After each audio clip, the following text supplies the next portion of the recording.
السلام عليكم ورحمة الله وبركاته. وعليكم السلام ورحمة الله.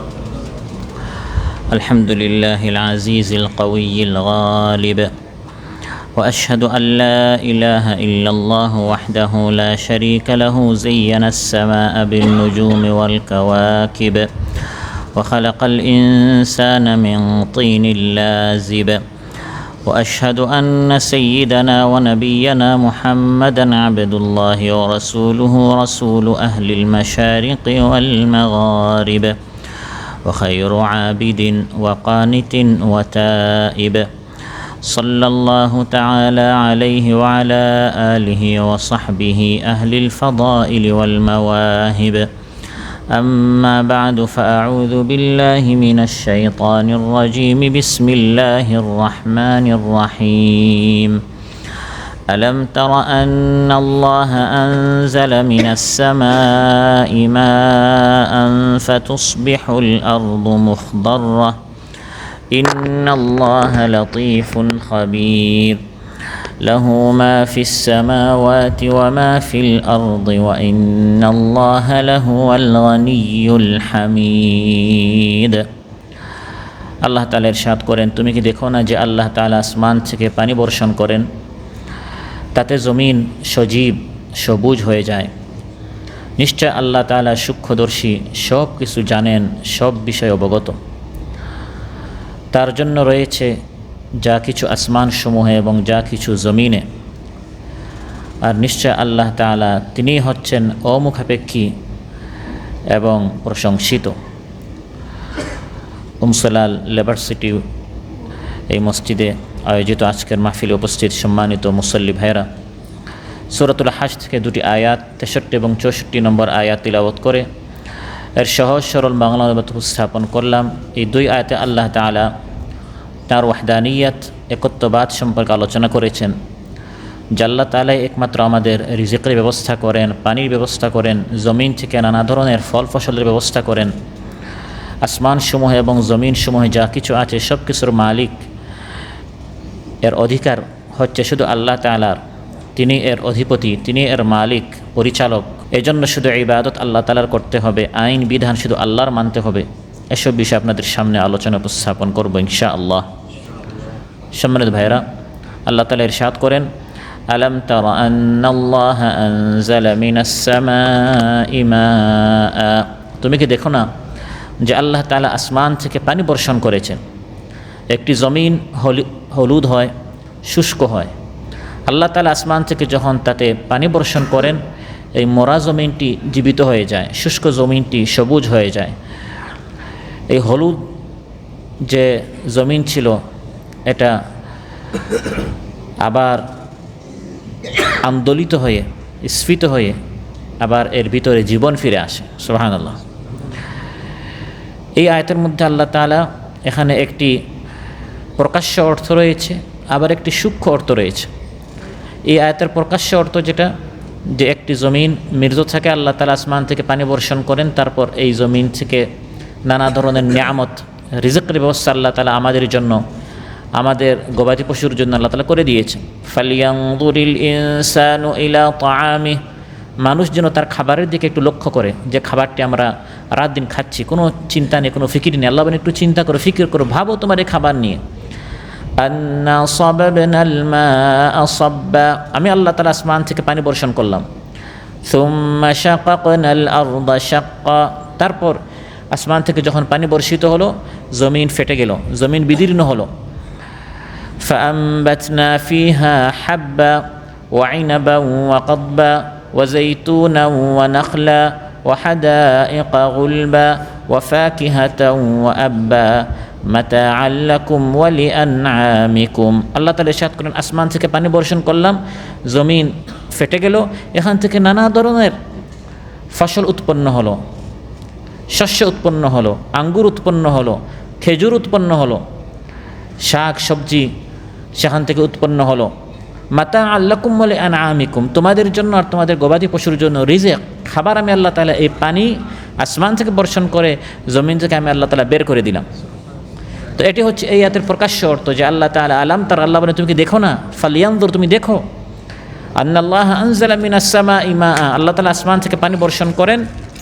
ফাতুসবিহুল আরদু মুখদাররা, ফলে এই জমিনটি সবুজ হয়ে যায়। এই জমিন থেকে আল্লাহ তাআলা নানা ধরনের ফসল উৎপন্ন করেন। এটি হচ্ছে এই আয়াতের একটি প্রকাশ্য অর্থ। এই আয়াতের মধ্যে একটি সূক্ষ্ম অর্থ রয়েছে, সূক্ষ্ম দুটি অর্থ রয়েছে।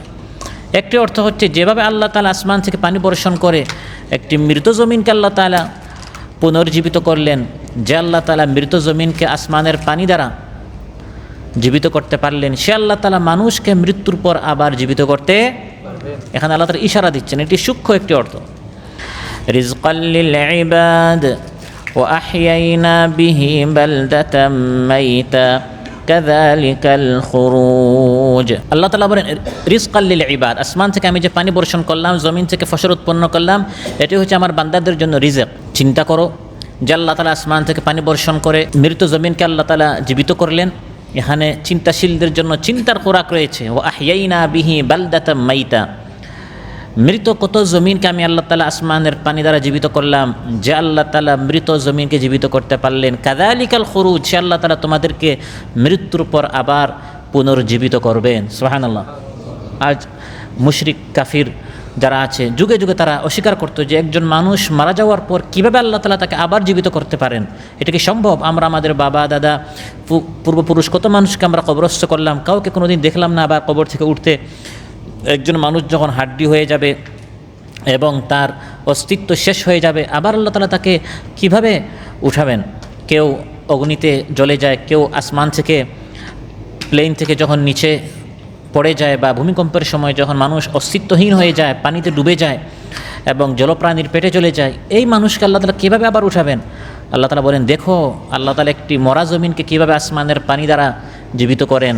মৃত জমিনকে যে আল্লাহ তাআলা উঠাতে পারেন, জীবিত করতে পারেন, সে আল্লাহ তাআলা মৃত মানুষকে মৃত্যুর পর আবার জীবিত করতে। এটি হচ্ছে এই আয়াতের একটি সূক্ষ্ম অর্থ।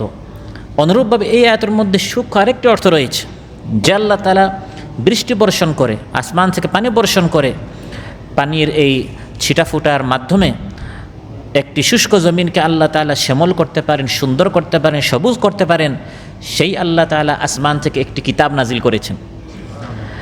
আসমান থেকে যেমন আনজালা মিনাস সামাই মা, পানি নাজিল করেছেন মানুষের শরীর জীবিত করার জন্য, জমিনকে জীবিত করার জন্য, পশু পাখি এই পানির মাধ্যমে যে ফল ফসল উৎপন্ন হবে সেগুলো খেয়ে তারা সজীব হবে, মোটা হবে, তাজা হবে। সেই আল্লাহ তাআলা আবার আসমান থেকে একটি কিতাবও নাজিল করেছেন।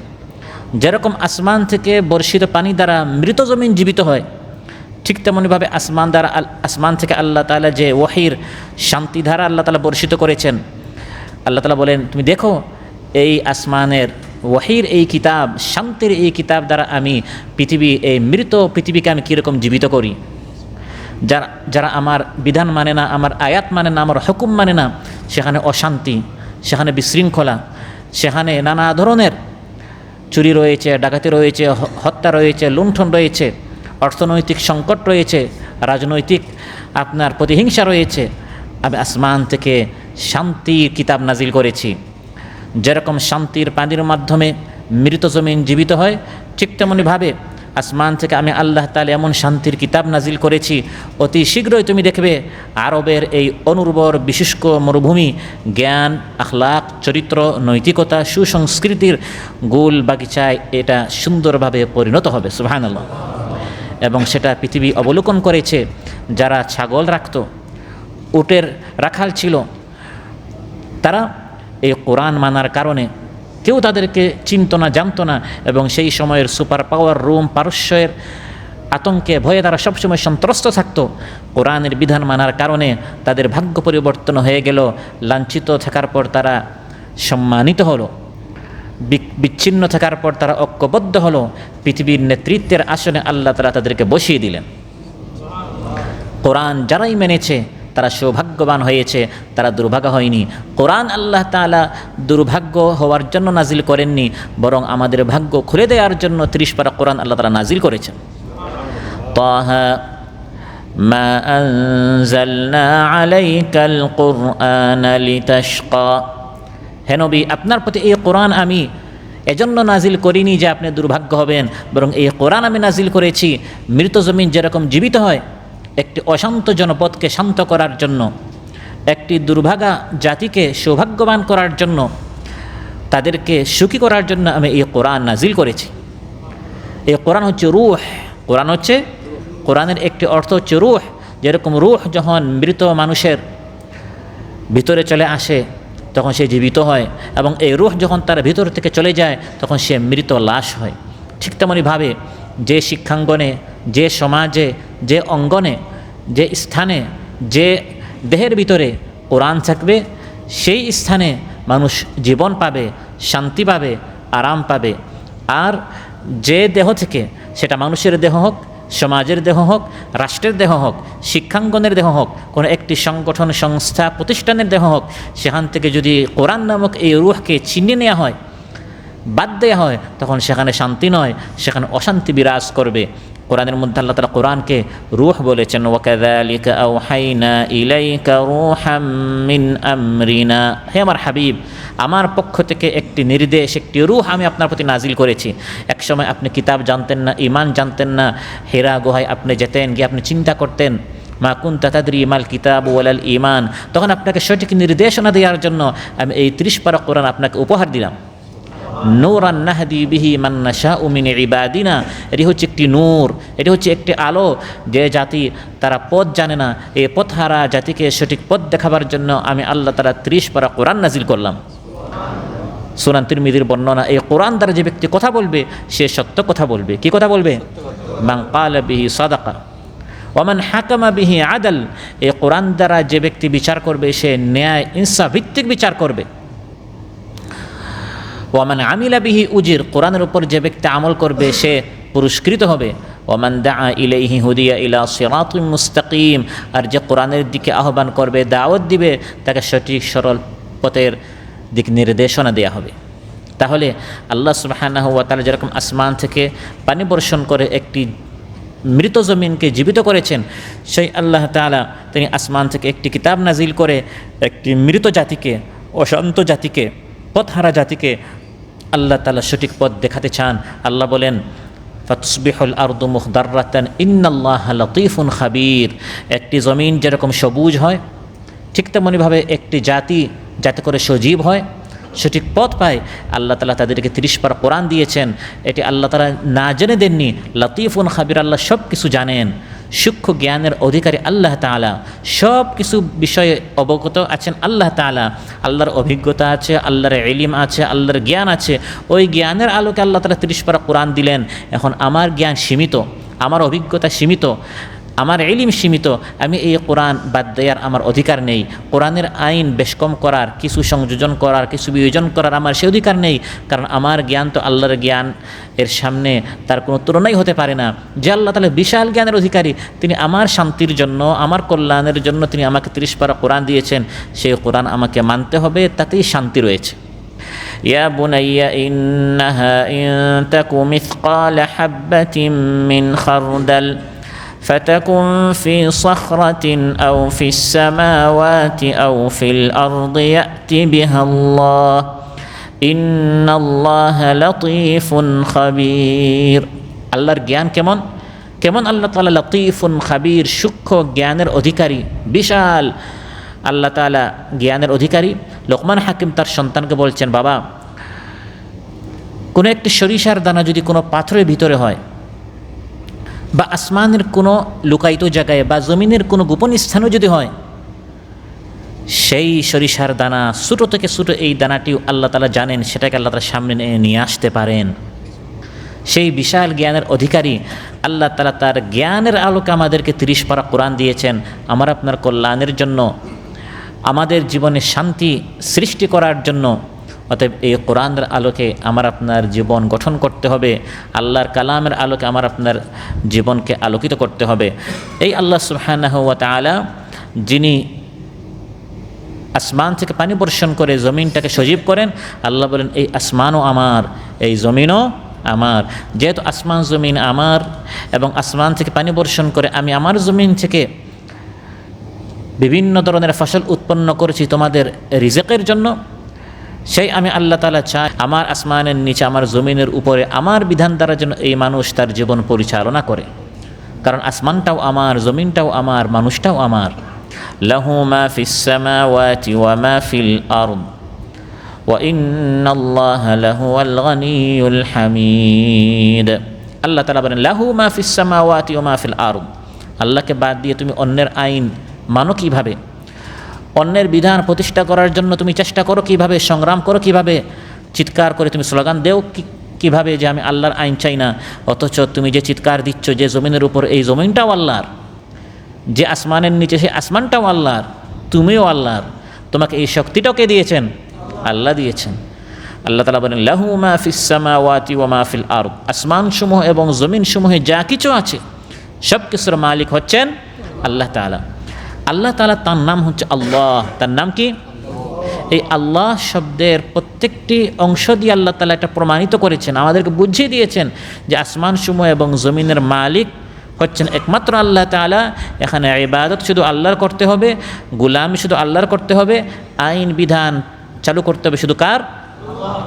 পুরা শব্দটি হচ্ছে আল্লাহ। আল্লাহ এই পুরা শব্দ দ্বারা তিনি তার পরিচয় এভাবে তুলে ধরছেন, আল্লাহু লা ইলাহা ইল্লাহু আল হাইয়ুল কাইয়্যুম লা তাখুযুহু সিনাতুন ওয়ালা নাওম লাহু মা ফিস সামাওয়াতি ওয়া মা ফিল আরদ।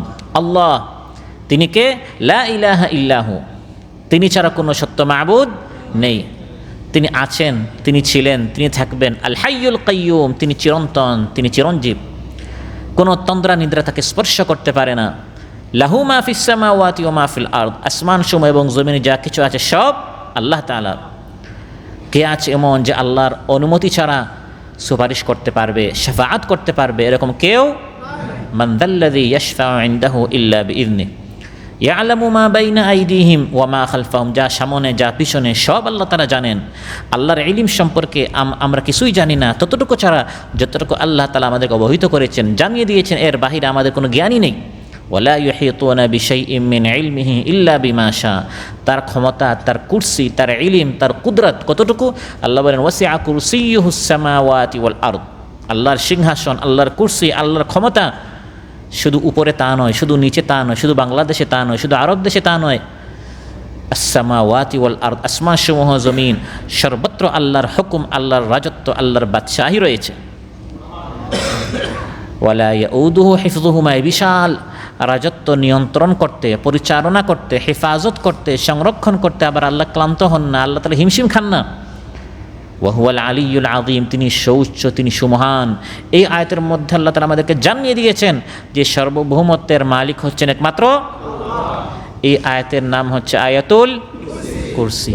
কুরসি মানে কি? গদি। কুরসি মানে গদি। আয়াতুল কুরসি গদির আয়াত।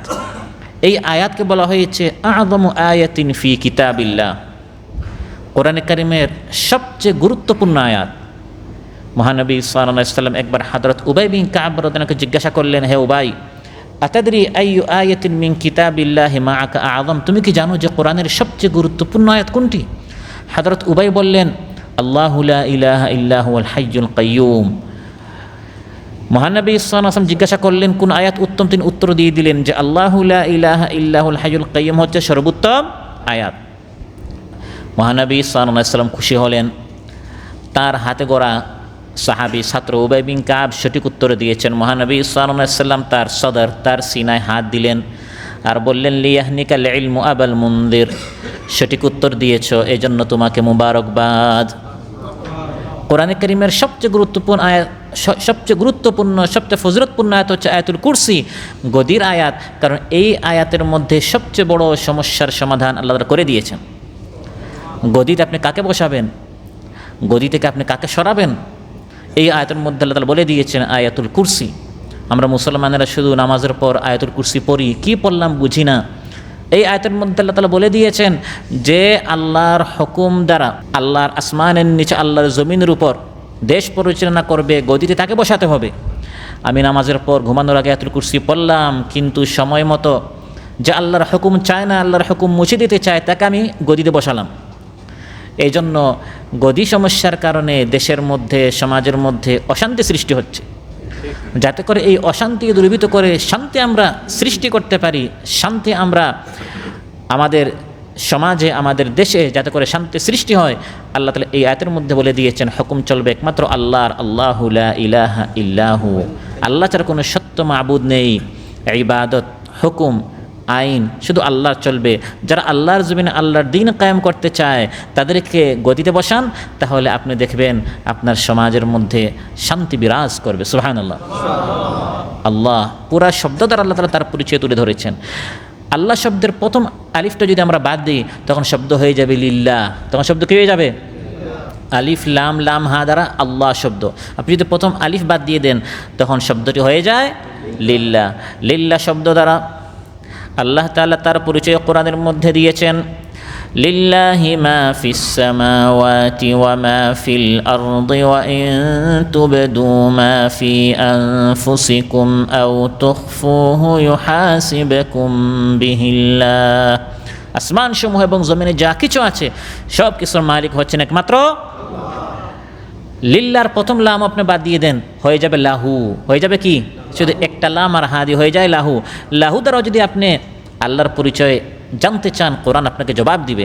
যেমন আমার আলোচ্যাত আল্লাহ তাআলা বলেছেন লাহু মা ফিস সামাওয়াতি ওয়া মা ফিল আরদ, আসমান সমূহ এবং জমিনে যা আছে সব কার? লামটাও বাদ দিয়ে দেন, বাকি থাকবে শুধু হু। কোরআনে কারিমে বিভিন্ন জায়গায় আল্লাহ তাআলা বলেছেন, যেমন ইন্নাহু বিকুল্লি শাইইন আলিম।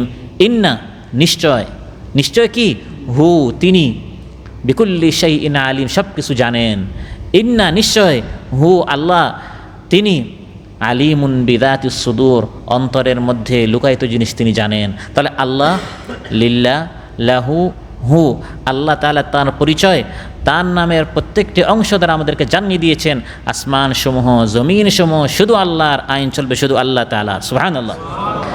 লাহু মা ফিস সামাওয়াতি ওয়া মা ফিল আরদ, আসমান সমূহ এবং জমিনে যা আছে আল্লাহ বলেন সব আল্লাহর। সৃষ্টির দিক দিয়ে, মালিকানার দিক দিয়ে, নিয়ন্ত্রণ এবং পরিচালনার দিক দিয়ে আকাশ পৃথিবীতে যা কিছু আছে সব কিছু শুধু আল্লাহ তাআলা। আসমানটি কার?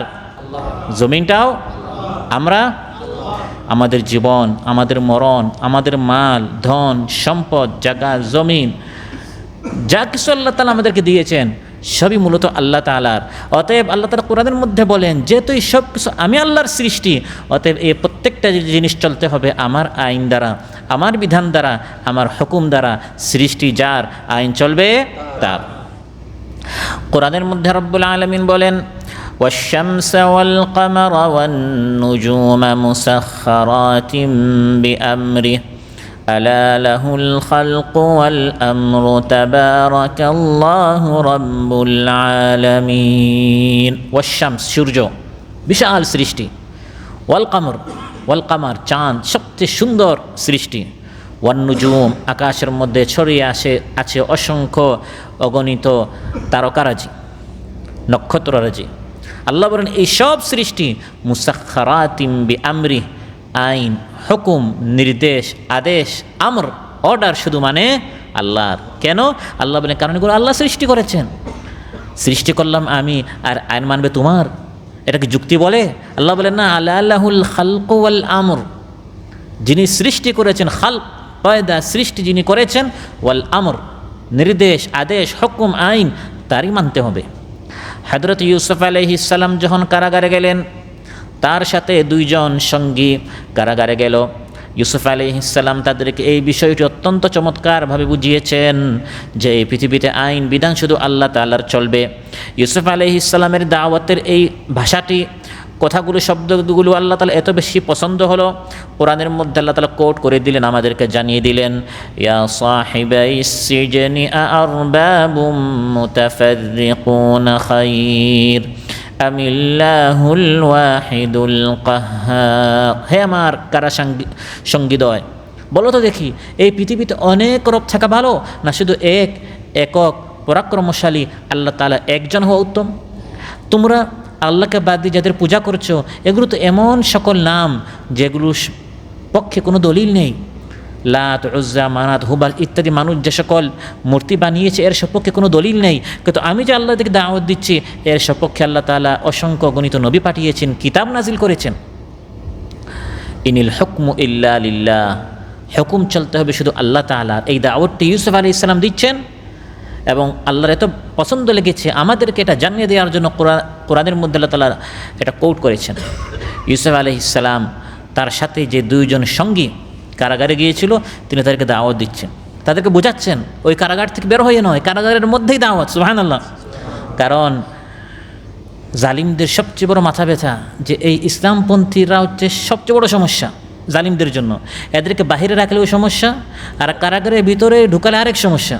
কারাগারের ভিতরে তারা এমনভাবে ইসলামের দাওয়াত দেয় ইউসুফ আলাইহিস সালামের মতো, সেখানেই তারা দাওয়াতি ইউনিট চালু করে ফেলে।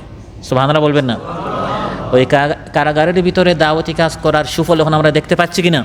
কারাগার থেকে যারা বেরো হচ্ছে সবাই এখন ইসলামের পক্ষে হয়ে গেছে। ইউসুফ আলাইহিস সালাম তার সাথে দুইজন কারাগারে গেল, তিনি তাদেরকে ইসলামের দিকে দাওয়াত দেওয়া শুরু করলেন এবং পরবর্তীতে এই দুইজনের মধ্যে একজন ছিল বাচ্চাকে মদ পান করাতো এবং সে বাদশার সামনে ইউসুফ আলাইহিস সালামের কথা পরবর্তীতে উল্লেখ করার কারণে এর মাধ্যমে ইউসুফ আলাইহিস সালাম পরবর্তীতে মিশরের অর্থমন্ত্রী হয়ে তারপর গোটা মিশরের বাদশা হয়ে গেলেন। তাহলে দাওয়াতি কাজ যারা দ্বীনের কথা বলে, কোরআনের কথা বলে, তারা সব জায়গায় করবে। ইউসুফ আলাইহিস সালামের মতো তারা জেলখানায় গেলেও সেখানে দাওয়াতি কাজ আছে না নাই? প্রিয় ভাইরা, তাহলে কোরআনের মধ্যে আল্লাহ সুবহানাহু ওয়া তাআলা আমাদেরকে বলে দিয়েছেন যে আসমানসমূহ এবং জমিনসমূহ শুধু আল্লাহ তাআলার। অতএব যেহেতু আল্লাহ তাআলার, আল্লাহ এগুলোর মালিক, আল্লাহ এগুলো সৃষ্টি করেছেন, অতএব সেখানে শুধু আল্লাহর আইন চলবে, শুধু আল্লাহর হুকুম চলবে। সকল ক্ষমতার উৎস হচ্ছেন একমাত্র আল্লাহ তাআলার। আজ একদল জালিম তারা বলে যে সকল ক্ষমতার উৎস হচ্ছে জনগণ। না, এটা হচ্ছে একটি শিরকি কথা। কোরআনের মধ্যে আল্লাহ বলেন সকল ক্ষমতার উৎস যে শুধু আল্লাহ তাআলা, এটা জালিমরা টের পাবে, এটা জালিমরা বুঝবে কোন সময়? যখন তারা আযাব দেখবে, অবলোকন করবে, তখন তাদের ওই জনগণ তাদেরকে আল্লাহর আযাব থেকে বাঁচাতে পারবে না। ওই ফোর্স বাহিনী, বিভিন্ন বাহিনী, তাদের কর্মী বাহিনী, জনগণ ইত্যাদি যারা তাদেরকে সাপোর্ট করতো দুনিয়াতে, এই সাপোর্টার কিয়ামতের দিন আল্লাহর আযাব থেকে তারা বাঁচাতে পারবে না। তখন তারা বুঝতে পারবে না সকল ক্ষমতার উৎস, শক্তির উৎস হচ্ছেন আল্লাহ তাআলা।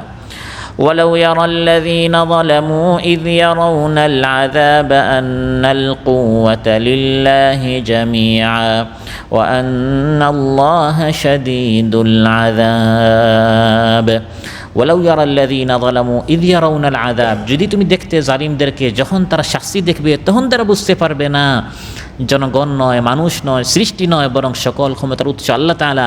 আল্লাহ এখন শাস্তি দিবেন, আল্লাহর এই শক্তি থেকে, আল্লাহর এই শাস্তি থেকে আমাদেরকে তো কেউ বাঁচাতে পারবে না। তখন তারা টের পাবে আসলেই সকল ক্ষমতার উৎস আল্লাহ তাআলা।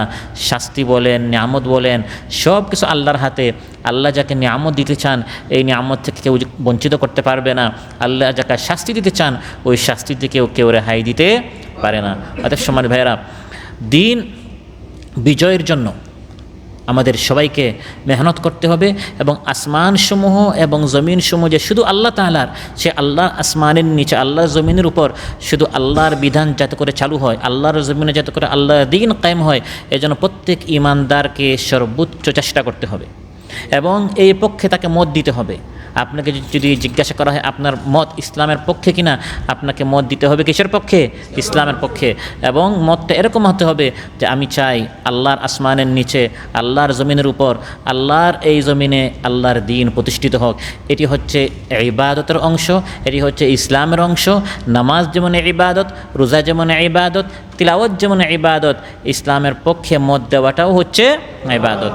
ইয়া আইয়ুহাল্লাযীনা আমানু দুখুলু ফিস-সিলমি কাফা। হে ঈমানদারেরা, পরিপূর্ণভাবে ইসলামে প্রবেশ করো। আপনি নামাজ পড়ছেন, বছর বছর উমরা করছেন, হজ করছেন, তিলাওয়াত করছেন, কিন্তু আল্লাহর আসমানের নিচে, আল্লাহর জমিনের উপর কোরআন প্রতিষ্ঠার জন্য যখন আপনার মত নেয়ার সময় আসলো, মত দেওয়ার সময় আসলো, তখন আপনি ইসলামের বিপক্ষে সমর্থন দিলেন, মত দিলেন। আপনি এখানে ইবাদত করেন নাই, বরং জঘন্য আপনি অপরাধ করেছেন, কবিরা গুনাহ করেছেন। যে ব্যক্তিকে আপনি সমর্থন দিলেন সে যত গুনাহ করবে সব গুনার একটি অংশ আপনাকে পেতে হবে। এই মত দেওয়াটা হচ্ছে একটি আমানত। মত দেওয়াটা কি? একটি আমানত। ক্বালা রাসূলুল্লাহ সাল্লাল্লাহু আলাইহি ওয়াসাল্লাম আল মুস্তাশারু মু'তামান। পরামর্শ দেওয়া, মত দেওয়া, রায় দেওয়া, এটি হচ্ছে আমানত। আপনার কাছে একজন পরামর্শ চাইলে, আমি আমার মেয়েকে বিবাহ দিতে চাই, ছেলেকে বিবাহ করাতে চাই, বা অমুক জায়গায় আমি ব্যবসা করতে চাই, আপনার নিকটে আমি পরামর্শ চাই। আপনি চিন্তা করেন এই লোকের সাথে আমার 10 বছর আগের একটা দুশ্মনী ছিল, এখন ভালো করে তাকে উল্টা পরামর্শ দিয়ে তাকে আমি এই সমস্যার মধ্যে ফেলার চেষ্টা করি, আপনি আমানতের খেয়ানত করেছেন। সে আপনাকে বিশ্বস্ত মনে করে আপনার নিকট পরামর্শ চেয়েছে, আপনি তার হিতাকাঙ্ক্ষী হিসাবে, কল্যাণকামী হিসাবে তাকে সঠিক পরামর্শ দিতে হবে। আল মুস্তাশার মুতামান। অতএব আমানত যথাস্থানে প্রদান করতে এটি আল্লাহ তাআলা হুকুম করছেন। ইন্নাল্লাহা ইয়া'মুরুকুম আন তু'আদ্দুল আমানাতি ইলা আহলিহা ওয়া ইযা হাকামতুম বাইনান নাসি আন তাহকুমু বিল আদল। আল্লাহ তাআলা ইরশাদ করেন, নিশ্চয় আল্লাহ তোমাদেরকে হুকুম করছেন, এটা আল্লাহর হুকুম কি, আন তু'আদ্দুল আমানাতি ইলা আহলিহা, আমানত যথাস্থানে আদায় করতে হবে। আপনার মত আল্লাহ এবং তার রসুল সাল্লাল্লাহু আলাইহি ওয়াসাল্লাম তার কোরআনের পক্ষে না বিপক্ষে, পক্ষে দিলে আপনি আমানত যথাস্থানে আপনি প্রদান করলেন, আর যদি বিপক্ষে আপনি দিয়ে থাকেন তাহলে আপনি আমানতের খেয়ানত করেছেন। ইয়া আইয়ুহাল্লাযীনা আমানু লা তাখুনুল্লাহা ওয়ার রাসূলা ওয়া তাখুনু আমানাতিকুম ওয়া আনতুম তা'লামুন। হে ঈমানদারেরা, জেনে শুনে আল্লাহ এবং তার রাসূলের খেয়ানত করো না, নিজেদেরও তোমরা আমানতের খেয়ানত করো না। এই আমানতের মতামত নামক এই আমানতটি আপনি যথাযোগ্য যথাস্থানে প্রদান করেছেন কিনা এই সম্পর্কে বান্দা কিয়ামতের দিন আল্লাহর সামনে জিজ্ঞাসিত হবে। অতএব আপনি একটি জিনিস জানেন, এর পক্ষে আপনাকে সাক্ষী দিতে হবে, ইনসাফের পক্ষে, শান্তির পক্ষে, ন্যায়ের পক্ষে আপনাকে সাক্ষী দিতে হবে। এটি হচ্ছে সত্য সাক্ষ্য, এটি হচ্ছে সত্য সাক্ষ্য। আর আপনি দুনিয়ার লোভে, মোহে, ভয়ে কোনো কারণে সত্যের সাক্ষ্য না দিয়ে অন্যায়ের পক্ষে, স্বৈরাচারের পক্ষে, যারা চাঁদাবাজ, যারা চুরি করে, যারা ডাকাতি করে, যারা দুর্নীতি করে, যারা মানুষের হক নষ্ট করে, তার পক্ষে আপনি সাক্ষী দিলেন, আপনি সত্যের পক্ষে নয় মিথ্যার পক্ষে আপনি সাক্ষী দিয়েছেন, সত্যটি গোপন করেছেন, আপনি অসত্য প্রকাশ করেছেন। আল্লাহ বলেন কোরআনের মধ্যে, এর চেয়ে বড় জালিম কে হতে পারে? আপনি একজন জালিম কোরআনের ভাষায়। ومن أظلم ممن كتم شهادة عنده من الله। এর চেয়ে বড় জালিম কে হতে পারে? যে ব্যক্তি কোনো সাক্ষ্যকে গোপন করবে। সাক্ষ্য, সত্যের সাক্ষ্য গোপন করা যাবে না, বরং সত্যের পক্ষে আপনাকে সাক্ষ্য দিতে হবে, নিজের রায় দিতে হবে। ওয়ালা তাকতুমুশ শাহাদা, আল্লাহ তাআলা বলেন শাহাদাত, সাক্ষ্য গোপন করো না। ওয়ামান ইয়াকতুমহা ফাইন্নাহু আথিমুন কলবুহু, যে সাক্ষ্যকে গোপন করবে সে নিজেকে গুনাহের মধ্যে পতিত করলো, সে গুনাহগার হবে। ইবনে মাজাহ এসেছে, রাসূল সাল্লাল্লাহু আলাইহি ওয়াসাল্লাম ইরশাদ করেন, লান তাজুলা কাদামু শাহিদি জুরি হাত্তা ইউজিবাল্লাহু লাহুন নার। যে ব্যক্তি মিথ্যার পক্ষে রায় দিবে, সাক্ষ্য দিবে, সে জানে যে এই লোকটা জালিম, তারপরেও তার পক্ষে সমর্থন দিল। সে জানে যে এই লোকটা ঘুষখোর, সুদখোর, মানুষের জায়গা জমি দখল করবে, অন্যায় করবে, অবিচার করবে, তার কারণে মানুষ মারা যাবে, হত্যা করবে, মানুষের ঘর বাড়ি জ্বালিয়ে দিবে, পুরা এলাকার মধ্যে অশান্তি সৃষ্টি করবে, তারপরেও তার পক্ষে সাক্ষী দিল। সাক্ষী মানে কি? সাক্ষীর অর্থ হচ্ছে আপনি এই কথা বলছেন যে আমার জানা মতে এই লোকটা সবচেয়ে যোগ্য, আমি তাকে সমর্থন দিলাম, সে যদি এখানে প্রতিষ্ঠিত হয় তাহলে তার মাধ্যমে এখানে শান্তি প্রতিষ্ঠিত হবে। আপনি জানেন তার মাধ্যমে অশান্তি সৃষ্টি হবে, আপনি তার পক্ষে রায় দিলেন, তাহলে আপনি মিথ্যা সাক্ষী দিলেন, আপনি মিথ্যা রায় দিলেন। মহানবী সাল্লাল্লাহু আলাইহি ওয়াসাল্লাম ইরশাদ করেন, যে ব্যক্তি এই ধরনের মিথ্যা সাক্ষী দিবে, কিয়ামতের দিন এই ব্যক্তি তার পা উঠাতে পারবে না জাহান্নামে না যাওয়া পর্যন্ত। অর্থাৎ তার ঠিকানা অবশ্যই জাহান্নাম হবে, তাকে জাহান্নামে যেতে হবে। সহিহ বুখারীতে এসেছে, একদিন মহানবী সাল্লাল্লাহু আলাইহি ওয়াসাল্লাম সাহাবায়ে কেরামদেরকে বললেন, আলা উনাব্বিউকুম বিআকবারিল কাবাইর, আমি কি তোমাদেরকে কবিরা গুনাহের মধ্যে কবিরা গুনাহ কি তোমাদেরকে বলবো না? একটি হচ্ছে সগীরা গুনাহ, একটি কবিরা গুনাহ, একটি হচ্ছে কবিরার মধ্যে কবিরা, অনেক বড় কবিরা গুনাহ। তিনবার বলার পর মহানবী সাল্লাল্লাহু আলাইহি ওয়াসাল্লাম ইরশাদ, আল ইশরাকু বিল্লাহ, সবচেয়ে বড় কবিরা হচ্ছে আল্লাহর সাথে শিরিক করা। ওয়া উকুকুল ওয়ালিদাইন, মাতা পিতাকে কষ্ট দেওয়া, মাতা পিতার হক নষ্ট করা। মহানবী সাল্লাল্লাহু আলাইহি ওয়াসাল্লাম হেলান দিয়ে অবস্থায় ছিলেন, তিনি বসলেন। এরপরে কথাটি আরও গুরুত্বপূর্ণ, মারাত্মক বিষয়, অনেক মানুষ এই গুনাহে লিপ্ত। সেটা কি? আলা ওয়া কাউলুজ জুর, আলা ওয়া শাহাদাতুজ জুর, মিথ্যা কথা বলা, মিথ্যা সাক্ষী দেয়া, মিথ্যার পক্ষে রায় দেয়া, মিথ্যার পক্ষে মত দেয়া। এই কথাটি মহানবী সাল্লাল্লাহু আলাইহি ওয়াসাল্লাম বারবার বলছিলেন। সাহাবায়ে কেরামদের কষ্ট হচ্ছিল যে আমার নবীর কষ্ট হচ্ছে, তিনি বারবার বলছেন। ফামা যালা ইউকাররিরুহা হাত্তা কুলনা লাইতাহু সাকাত। অতএব একজন মুসলমান হিসেবে, ইমানদার হিসাবে, এটি হচ্ছে ইমানের অংশ। ইমানের গুরুত্বপূর্ণ একটি হিস্সা ইমানদারের বিশ্বাস হতে হবে লাহু মা ফিস সামাওয়াতি ওয়া মা ফিল আরদ, আসমানসমূহ জমিনের মালিক আল্লাহ তাআলা।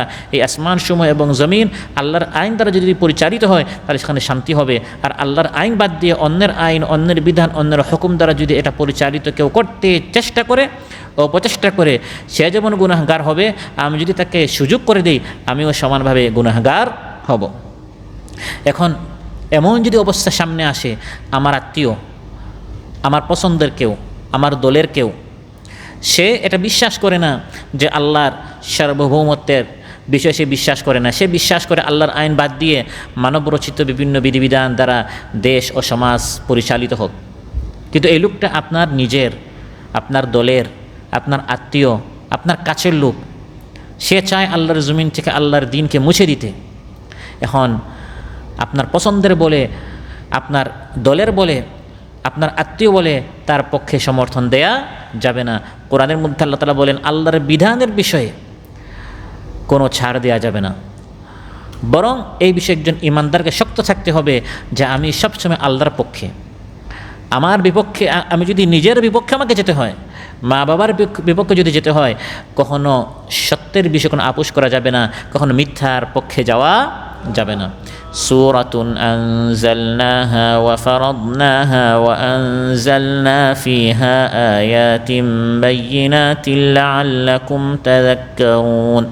আল্লাহ তাআলা ইরশাদ করেন আমি একটি সূরা নাজিল করলাম, বিধিবিধান নাজিল করলাম, এবং ওয়া ফারাদনা এটি ফরজ বিধান, এটা সুন্নত নয়, নফল নয়, এবং অনেক আয়াত নাজিল করেছি যাতে করে তোমরা উপদেশ গ্রহণ করো। হুকুমটি কি?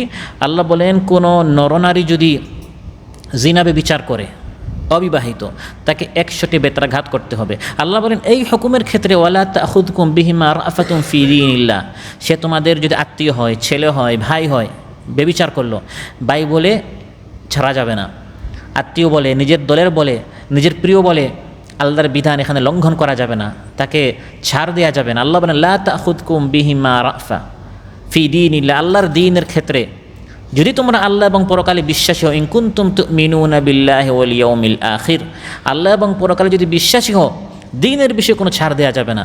যে লোকটা আমার দলের, আমার প্রিয়, এটা বাদ দিয়ে দেই, তাহলে আমি নিজের দলের ক্ষেত্রে ছাড় দিলাম, অন্যের ক্ষেত্রে আমি বজ্র কঠোর, তাহলে বোঝা গেল আমি আল্লাহর চেয়ে আমার আত্মীয়কে, আমার প্রিয়কে বেশি ভালোবাসছি। অথচ ইমানের দাবি হচ্ছে একজন ইমানদার সবচেয়ে বেশি আল্লাহকে ভালোবাসতে হবে, আল্লাহ রাসূল সাল্লাল্লাহু আলাইহি সাল্লামকে ভালোবাসতে হবে। আর আমাদের সমাজের বড় একটি শ্রেণীর মানুষের সমস্যা হচ্ছে দুনিয়ার লোভের সামনে যখন তাকে প্রলোভন দেখানো হয় 100, 200, 1000, 2000, 5000 টাকার জন্য সে দুর্বল হয়ে যায়, আদর্শ ভুলে যায়।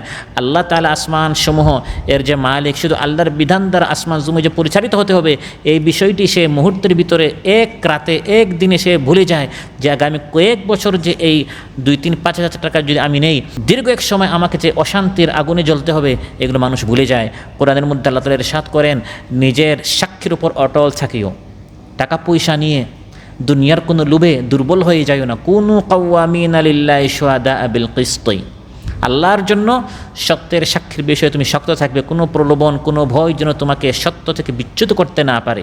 তুমি জেনেছো যে এই লোকটা সৎ, এই লোকটা অসৎ, এই লোক আল্লাহর জমিনে আল্লাহর দ্বীন কায়েম করতে চায়, এই লোক আল্লাহর জমিন থেকে আল্লাহর বিধানকে মুছে দিতে চায়, এই লোক ন্যায়সা ভিত্তিক সমাজ প্রতিষ্ঠা করতে চায়, আর এই লোক অন্যায়, অবিচার, অত্যাচার, পাপাচার সমাজের মধ্যে প্রতিষ্ঠা করতে চায়। এটা জানার পর এই অপরাধী লোক যদি তোমাকে টাকা পয়সা দিয়ে, তোমাকে দুনিয়ার কোনো জিনিস দ্বারা তোমাকে দুর্বল করতে চায়, আল্লাহ বলেন তুমি অটল থাকো, মজবুত থাকো, তুমি কখনো এই সত্য এর পথ থেকে তুমি বিচ্যুত হবে না।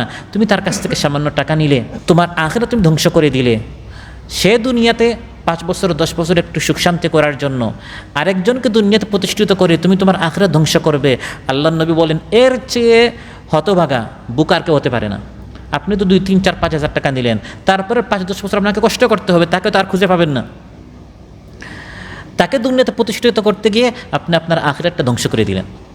আপনি না দুনিয়া পেলেন, না আখিরাত পেলেন। সে দুনিয়াতে একটু প্রতিষ্ঠিত হওয়ার জন্য, আরও জুলুম অত্যাচার করার জন্য তাকে সুযোগ করে দিলেন, আর তার আখিরাতটা আপনি কী করে ফেললেন? ধ্বংস করে দিলেন। ইবনে মাজাহ এসেছে একটি হাদিস, আশকান নাস মান বাআ আখিরাতাহু বিদুনিয়া গায়রি, ওই ব্যক্তি সবচেয়ে বেশি ক্ষতিগ্রস্ত যে অপরের দুনিয়া অর্জনের স্বার্থে নিজের আখিরাতকে সে ধ্বংস করে দিল।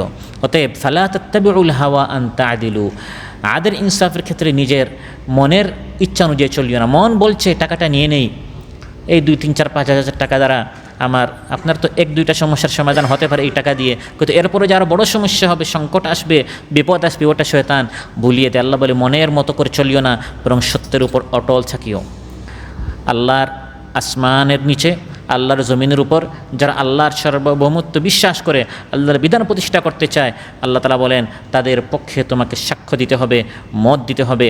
আবার আরেকজন মানুষ আছে, তারা বলে আমরা এই সকল ঝামেলায় নাই, আমি এই পক্ষেও না ওই পক্ষেও না। এরকম কিছু মানুষ আছে না নাই?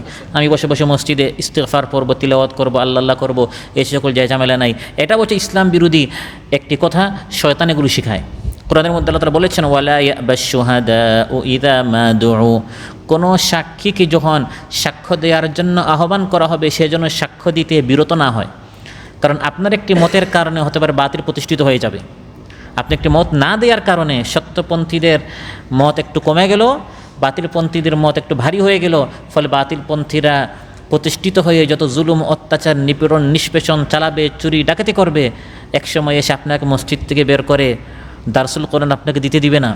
দারসুল কোরআন বন্ধ, আর আপনি এখানে বসে বসে আল্লাহ করলেন, একসময় মসজিদ তারা ভেঙে ফেলবে, আপনাকে এখান থেকে বের করে দিবে। তখন তো আপনার এই দিকটা আপনি করতে পারবেন না, তখন তো আপনি আল্লাহ করতে পারবেন না।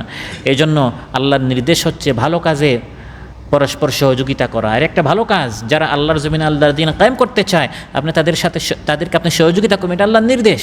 ওয়া তাআওয়ানু আলাল বিররি ওয়াত তাকওয়া ওয়া লা তাআওয়ানু আলাল ইসমি ওয়াল উদওয়ান। এটি ঝামেলা নয়, এগুলো ঝামেলা নয়, এগুলো ভালো কাজ, সৎ কাজ। সমাজ থেকে অন্যায় দূর করা, চুরি দূর করা, ডাকাতি দূর করা, ইসলাম বিরোধী শিক্ষা বন্ধ করে ইসলামী শিক্ষা চালু করা, অপরাজনীতি বন্ধ করে ইসলামী সুন্দর রাজনীতি চালু করা, সুদ ভিত্তিক অর্থনীতি বন্ধ করে ইসলামী অর্থনীতি চালু করা, এর জন্য যে সংগ্রাম আন্দোলন, আপনাকে এর পক্ষে মত দিতে হবে। ওয়া তাআওয়ানু আলাল বিররি ওয়াত তাকওয়া, ভালো কাজে, তাকওয়ার কাজে, সৎ কাজে, পুণ্যের কাজে আল্লাহ বলেন পরস্পর সহযোগিতা করো, একজন আরেকজনকে সাহায্য করো। আসমান সমূহ এবং জমিনে শুধু আল্লাহর রাজত্ব কেন চলবে? আল্লাহ তাআলা বলেন কারণ ওয়া ইন্নাল্লাহা লাহুয়াল গানিয়্যুল হামিদ, কারণ সকল সৃষ্টি আল্লাহর মুখাপেক্ষী, তিনি কারো মুখাপেক্ষী নন। সুবহানাল্লাহ। যেহেতু আল্লাহ তাআলা অভাব শূন্য, অমুখাপেক্ষী, সেই সত্তা, সকল পরিপূর্ণতা, ক্ষমতার অধিকারী, সকল অবস্থায় প্রশংসার যোগ্য হচ্ছেন একমাত্র আল্লাহ তাআলা। ওয়া ইন্নাল্লাহা লাহুয়াল গানিয়্যুল হামিদ। আমি আপনি যদি বলি আমরা আল্লাহকে মানি না, আমরা আল্লাহর আইন চাই না, আল্লাহ বলেন তাতে আমার কিছু আসে যায় না। সুবহানাল্লাহ। তাই আল্লাহ বলেছেন আসমান সমূহ জমিন সব আল্লাহর।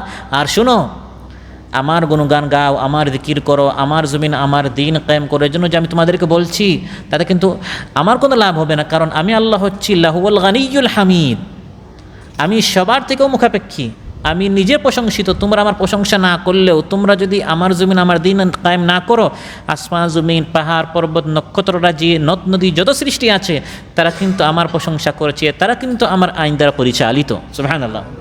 অতএব আমরা যদি আল্লাহর জমিনে আল্লাহর দিন কায়েম করতে চাই, আল্লাহর বিধান যদি আমরা প্রতিষ্ঠা করতে চাই, তখন আমাদের লাভ।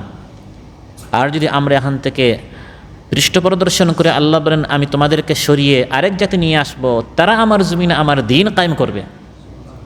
ওয়া ইন তাকফুরু, যদি কুফরি করো, মুখ ফিরিয়ে চলে যাও, অস্বীকার করো না আমরা আল্লাহকে মানি না, আমরা শরিয়াতে বিশ্বাস করি না, নাউযুবিল্লাহ, আমরা যাকাত মানি না, আমরা পর্দা মানি না, আল্লাহ বলেন মানিও না। শুনে রাখো ফা ইন্না লিল্লাহি মা ফিস সামাওয়াতি ওয়াল আরদ ওয়া ইন তাকফুরু, যদি কুফরি করো, এত সুন্দর করে বুঝালাম, বললাম আমার পক্ষে আসো, আসমান আমার জমিন আমার, তারপর যদি না মানো, শুনে রাখো আসমান সমূহ জমিন যা আছে সব আল্লাহর। ওয়া কানাল্লাহু গানিয়্যান হামিদা, আল্লাহ কিন্তু অমুখাপেক্ষী, নিজে প্রশংসিত। আল্লাহ চাইলে তোমাদেরকে সরিয়ে দেবেন এখান থেকে। ইয়াশা ইউযহিবকুম আইয়ুহান নাস ওয়া ইয়াতি বিআখারিন ওয়া কানাল্লাহু আলা যালিকা কাদিরা, আমার বিধান যদি ভালো না লাগে আমি তোমাকে এখান থেকে সরিয়ে দিব, তোমার পতন ঘটাবো। এরকম আল্লাহ তাআলা আমাদেরকে দেখিয়ে দিয়েছেন কিনা? আল্লাহর হুকুম ভালো লাগে না, আল্লাহর বিধান ভালো লাগে না, আল্লাহর আইন ভালো লাগে না, আল্লাহ বারবার বলেছেন সরাতে পারি সরাতে পারি সরাতে পারি, তার বিশ্বাস হয় না, সে বলে আমরা করোনা থেকে আরও শক্তিশালী। তো আল্লাহ তাআলা দেখিয়ে দিলেন যে আল্লাহ তাআলা কীভাবে সরাতে পারেন, কীভাবে পতন ঘটাতে পারেন, কীভাবে আল্লাহ তাআলা এখান থেকে সরিয়ে আরেক জাতিকে বসাতে পারেন যারা কোনোদিন কল্পনাও করে নাই তারা বসবে, সুবহানাল্লাহ। আল্লাহ তাআলা কীভাবে ক্ষমতা দিতে পারেন, ক্ষমতা কেড়ে নিতে পারেন, সুবহানাল্লাহ। এখন যারা আছে আল্লাহ তাআলা বলছেন, ভবিষ্যতে যারা আসবে তাদেরকে আল্লাহ তাআলা বলছেন এই জমিন আমার, আসমান আমার, বিধান আমার চলবে। যদি আমারটা ভালো না লাগে, আগে এক জাতিকে সরিয়ে দিয়েছি, তোমাদেরকে বসিয়েছি, আবার তোমাদেরকে সরিয়ে আরেক জাতিকে আমি বসাতে পারি। আল্লাহ সুবহানাহু ওয়া তাআলা আমাদের সবাইকে বলার চেয়ে শোনার চেয়ে বেশি আমল করার তৌফিক দান করুন। আমাদের দেশকে আল্লাহ তাআলা ইসলামের জন্য কবুল করুন। বাংলাদেশে ন্যায়, ইনসাফ, ইসলাম প্রতিষ্ঠা হয়েছে, এই সুন্দর চমৎকার শান্তির দৃশ্য দেখে আল্লাহ তাআলা আমাদের চক্ষুকে শীতল করুন, আমাদের দিলকে ঠান্ডা করুন। আল্লাহ তাআলা আমাদের দেশ থেকে জুলুম, অত্যাচার, নিষ্পেষণ, নিপীড়ন, স্বৈরাচারী এই সকল যে তৎপরতা চলছে এখন পর্যন্ত, এগুলো দূর করে দেশের মধ্যে আল্লাহ তাআলা শান্তি সৃষ্টি করুন। আমাদের মধ্যে যার যে পেরেশানি আছে আল্লাহ তাআলা পেরেশানি মুক্ত করুন। সুবহানাকাল্লাহুম্মা বিহামদিকা আশহাদু আল্লা ইলাহা ইল্লা আনতা আস্তাগফিরুকা ওয়া আতুবু ইলাইক। আসসালামু আলাইকুম ওয়া রাহমাতুল্লাহি ওয়া বারাকাতুহু।